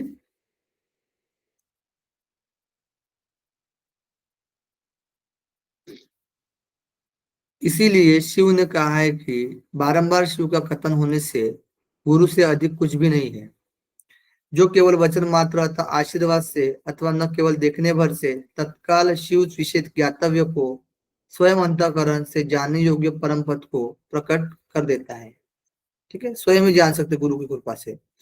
कृपा रूपी तलवार के प्रभाव से शिष्य रूप नन्हे बालक के आठों प्रकार के बंधनों को काट कर पूर्ण आनंद प्रदाता हो जाता है। वही उत्तम गुरु कहा गया है। जो उत्तम गुरु जो है, उत्तम गुरु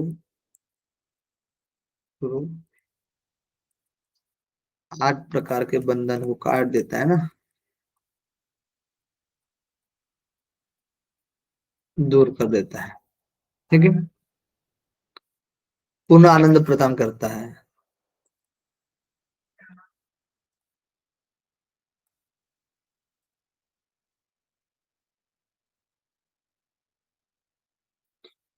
आधे क्षण में अथवा उसके भी आधे में शिष्य चरणों को दर्शन करे इतने मात्र से उसमें जो अपनी आत्मा को स्थिर करा देता है, उसे स्थिर परम पद प्राप्त करा देता है, उस गुरु को प्रणाम है। बताइए कितनी अच्छी बात है।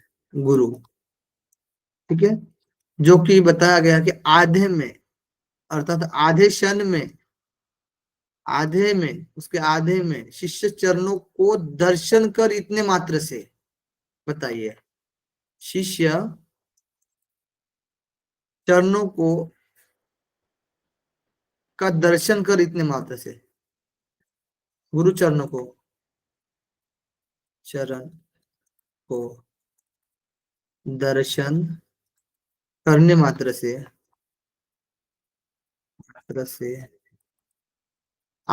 उसमें जो अपनी आत्मा को स्थिर करा देता है,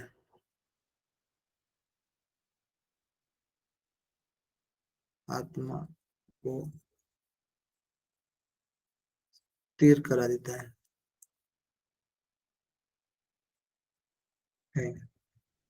ठीक है, और उसे स्थिर परम पद प्राप्त करा देता है, परम पद प्राप्त करा देता है।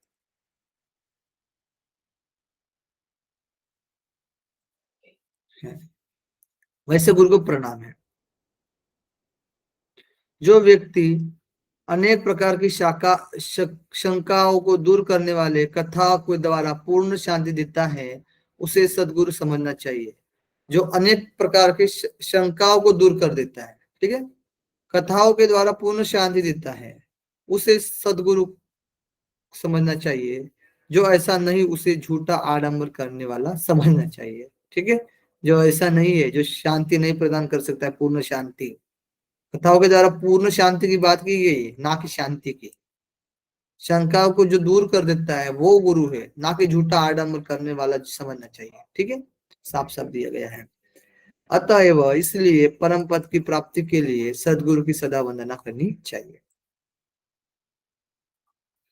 गुरु शब्द का तात्पर्य है जो कल्याण प्रदान करते हैं, आत्म तत्व या परम शिव के संबंध में सभी शंकाओं का निवारण करते हैं, अपने आप सर्वश्रेष्ठ परम पद प्रकट हो जाता है, उसी समय साक्षात्कार हो जाता है। महासिद्धों के मत में कहा गया है कि जो केवल वचन से ही अथवा केवल देखते ही अथवा भरी प्रकार देखकर ही अनेक प्रकार की शंकाओं से मुक्त कर देता है। देखिएगा, केवल वचन से या फिर केवल देखने मात्र से भली प्रकार की शंकाओं को दूर कर देता है, वह उत्तम गुरु है। अन्यथा अपने संदेहों की निवृत्ति के बिना स्वयं और परम पद का सामंजस्य नहीं हो सकता है ना, संदेहों की निवृत्ति के बिना। यह सुनिश्चित मत है कि इसलिए अपने सभी संदेहों का निवारण करने वाला ही सदगुरु कहा जाता है, को उत्तम गुरु नहीं कहते हैं ना, को यानी सदगुरु कहा जाता है उसी को, नहीं तो फिर उसको उत्तम गुरु नहीं कहा जाएगा, जो संदेह को मिटा नहीं सकता। और पुनः वाणी विलास करने वाले, अनुमान प्रधान तर्क शास्त्र द्वारा भटकाने वाले गुरु को छोड़ देना चाहिए। समझे, जो वाणी विलास करने वाले हैं, जो अनुमान प्रधान तर्क शास्त्र द्वारा भटकाने वाले हैं, ठीक है, तर्क वितर्क करने वाले हैं, ऐसे गुरु को छोड़ देना चाहिए, कोई मतलब नहीं ना। कहा भी गया है कि ज्ञान से रहित गुरु को छोड़ देना चाहिए, तो ज्ञान से रहित उसको छोड़ देना चाहिए। जो झूठ बोलने वाला और धोखा देने वाला है, वैसे बहुत प्रचलित है, ठीक है। जो संदेह को दूर करके अपने चित्त को ही पुनः शांत करना नहीं जानता ठीक है, वह दूसरों के लिए क्या कर सकता है, बता, कुछ कर सकता है नहीं। क्या किसी शिला अर्थात पत्थर के द्वारा पत्थरों के समूह को जलराशि के दूसरे तट पर पहुंचाया जा सकता है, बताइए। क्या किसी शिला के यानी पत्थर के द्वारा पत्थरों के समूह को पत्थरों के समूह को ही जल राशि के दूसरे तट पर पहुंचा जा सकता है? पॉसिबल ही नहीं है। जो व्यक्ति स्वयं पार हो चुका है वह ही दूसरों को पार कर सकता है, सिंपल सी बात है ना। बहुत अच्छी बात बताई गई है ना।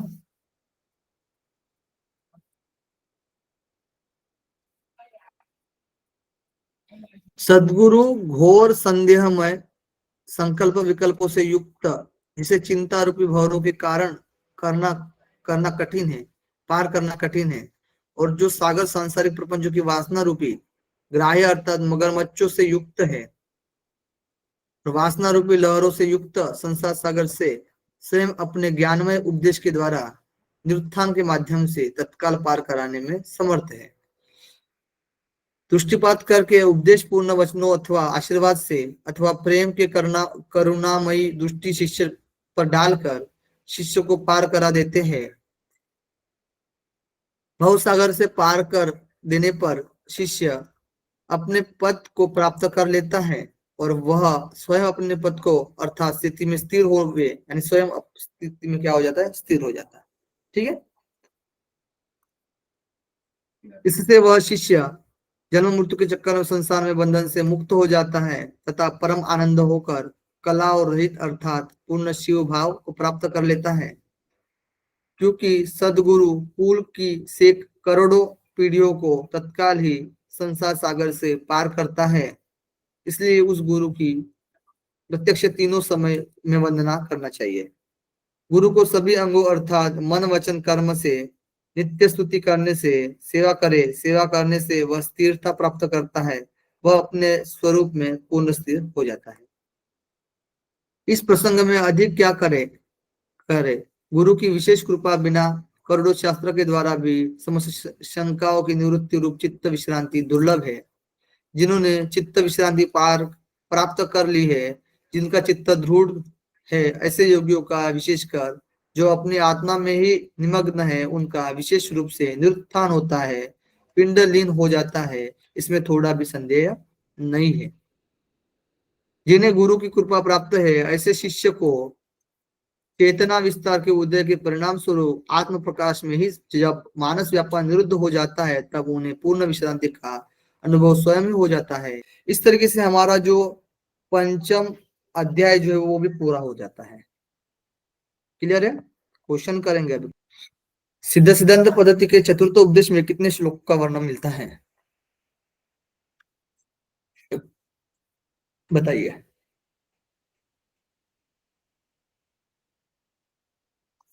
31 की 54 सर। 54 तक गए ही नहीं हम लोग। 31 तब होगा, बहुत छोटा सा तो था। 31 31 होगा। 31 31 सही है। ओके गुड, 31 बहुत बढ़िया, ठीक है। 31 शरीर की आधारभूत शक्ति किसे कहा जाता है? निजा शक्ति। निजा शक्ति। देखिए पिंड की जो आधारभूत शक्ति है वो निजा शक्ति है। चतुर्थ उपदेश का नाम क्या है? ऑप्शन 3 पिंडाधार। बहुत बड़ा, पिंडाधार, वेरी गुड। सत्य को पहचानिए, कुल शिव है, अकुल शक्ति है, कुल शक्ति है, अकुल शिव है, सभी सत्य है। सत्य कुल भी दिया है, सभी गलत है। सभी कैसे सत्य होंगे भाई? गलत है सर। कुल शिव थोड़ी ना है, अकुल है अकुल शिव। कुल शक्ति है। हाँ, कुल शक्ति और अकुल शिव है, सीओडी सही है, सीओडी सही है, बहुत बढ़िया। कुल की 5 शक्तियों में शामिल नहीं है। अनामा, अनामा, अनामा ये नहीं रहेंगे, ठीक है, ये रहेंगे परासत्ता, अंता, स्फूर्ता कला, और कला। कुंडलिनी के प्रकार कितने हैं? 3,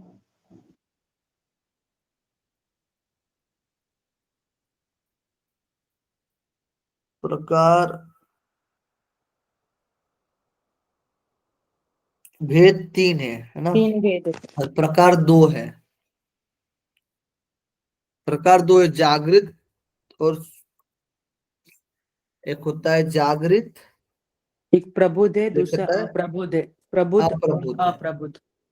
हाँ, सोई हुई और जागी हुई, 2 टाइप से, ठीक है। कुंडली के भेद शक्ति के रूप में बताइए, कितने भेद बांटे गए हैं? 3 भेद। 3 3 भेद, ठीक है। मध्य, अध और ऊर्ध्व। मिलान कीजिए। प्रबुद्ध, प्रबुद्ध जागृत रूप में, जागृत अप्रबुद्ध रूप सोई हुई प्रबुद्ध, कुंडली। सोई। प्रबुद्ध जो होती है जागृत रूप में होती है, अप्रबुद्ध यानी सोई हुई कुंडली। सही पहचान करिए, अध शक्ति, मध्य शक्ति और ऊर्ध्व शक्ति।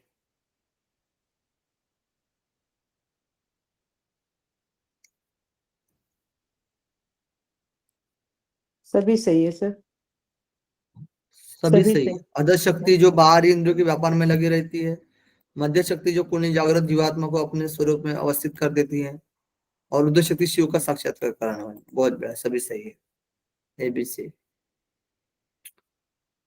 खुद तो आपने कुंडलिनी शक्ति के प्रसार से सृष्टि रचना, सृष्टि लय, इनमें से कोई नहीं।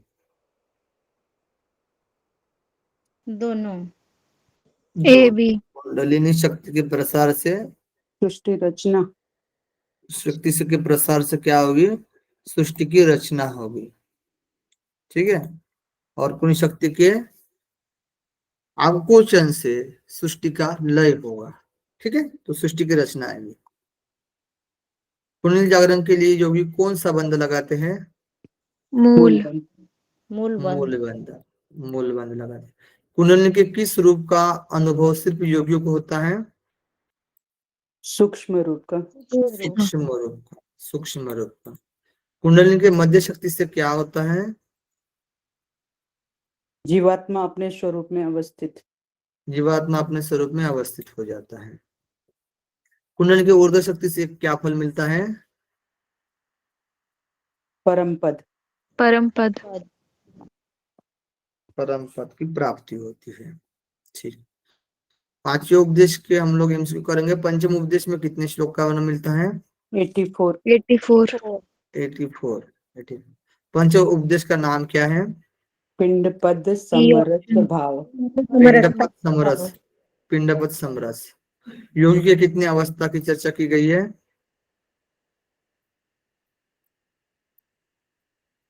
बताइए। सर 5 अवस्था। 5 अवस्था। कौन कौन सी अवस्था है? 5। स्थूल, सूक्ष्म, कारण, तुर्य और तुर्यातीत। बहुत बढ़िया मेघा जी, वेरी गुड। योगी की वेशभूषा इनमें से नहीं नहीं है, बताइए कौन सी नहीं है? जन, डी ऑप्शन, जन समूह में जन रहना। समूह में रहना, हाँ, डी ऑप्शन, जन समूह में रहना। तो जन समूह का त्याग करता है ना। शंख, मुद्रा धारण, केश, दाढ़ी, मूछ, सोमरस पान, त्रिपुंड, ये सभी बताया गया। गुरु के प्रभाव से योगी कितने वर्षों में अलौकिक शक्तियों से युक्त होकर 3 लोकों में भैरव के समान पूजा जाता है? 12 वर्ष, 12। ऑप्शन बी, 12 वर्षों में। बहुत बढ़िया। प्रथम, पंचम, अष्ट, 12। प्रथम अवस्था में बताइए कौन सी सिद्धियां मिलती है? रोगों मुक्ति, रोगों से मुक्ति, रोगों से मुक्ति होती है प्रथम में, और सबका प्रिय बन जाता है। पंचम में, वाक सिद्धि। हाँ, पंचम में वाक सिद्धि, ध्यान वाक रखना। सिद्धि, और पर काया प्रवेश, पर यानी पंचम, ठीक है, प से प, पंचम। और अष्टकम, अष्ट वाली जो बताए गए ना, 8 अष्ट वर्षीय, सिद्धियां, अष्ट सिद्धि। अष्ट सिद्धियां आएंगी, ठीक है, अष्ट सिद्धियां। और 12 वाला, शिव के समान। 12 शिव के वर्ष में समान, शिव के समान हो जाता है, शिव के समान। बहुत बढ़िया। गुरुकुल की कितनी परंपरा बताई गई है? 5, 5 कौन कौन सी है? आई संतान, विलेश्वर संतान, विभूति संतान, नाथ संतान और योगेश्वर संतान। बहुत बढ़िया। सीधे सिद्धांत पद्धति में पंचमहाभूत को क्या बताया गया है? संतान। संतान बताया गया है। संतान। मिलान कीजिए गुण और पंचमहाभूत से संबंधित। पृथ्वी कठिनता, पृथ्वी कठिनता, पृथ्वी कठिनता, जल गीलापन, जल गीलापन, अग्नि उष्णता, अग्नि का उष्णता, वायु वायु वायु का गति, वायु वायु गति, गति, आकाश का स्थिरता, आकाश का आकाश स्थिरता। स्थिरता। बहुत बढ़िया, वेरी गुड। गुरु परंपरा में शामिल है आईनाथ, विलेश्वर, विभूति, ऋषि, मुनि, नाथ, योगेश्वर, त्रिदिक। ए है, बी है, सी भी है, एफ है और जी है। बहुत बढ़िया। A B C F G, A B C F G, C option सही है। गुड।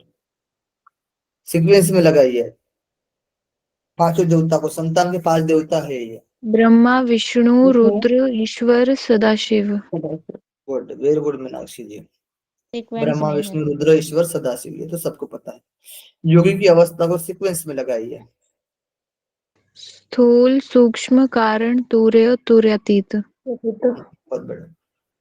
स्थूल, सूक्ष्म, कारण, तुर्य, तुर्यातीत। Very good. गुरु के लक्षण से संबंधित है। स्पर्श मात्र से परम पद प्रदान करे, उपदेश मात्र से दृष्टि डालने पर शिष्यों के कष्ट दूर करे, 8 प्रकार के कष्टों से मुक्ति दे, शिष्यों को पूर्ण आनंद दे। बताइए। ऑल, शायद ए बी सी डी। शायद प्लस सवाल ही नहीं आता है, ऑल ही आएगा। सब पॉजिटिव है ना। Very good. पिंड सिद्ध योगी को क्या क्या करना चाहिए? कौपिन धारण करना चाहिए, विष्णु की पूजा करना चाहिए, अमृतपान करना चाहिए, भैरव की पूजा करनी चाहिए। अमृतपान, ए भैरव की पूजा, भैरव अमृत। की पूजा। दो, सी और डी, लेकिन ऑप्शन नहीं है। ACD विश- सर। ए सी डी है, विष्णु। हाँ, एसीडी, बहुत बड़ा, वेरी गुड। विष्णु की पूजा नहीं बताई गई, वहां पर भैरव की पूजा बताई गई है। ठीक है। कौपिन धारण, अमृतपान, भैरव की पूजा। A B A C D, बहुत ही बड़ा, वेरी गुड। सही। ज्योत्सना जी, मीनाक्षी जी, वेरी गुड।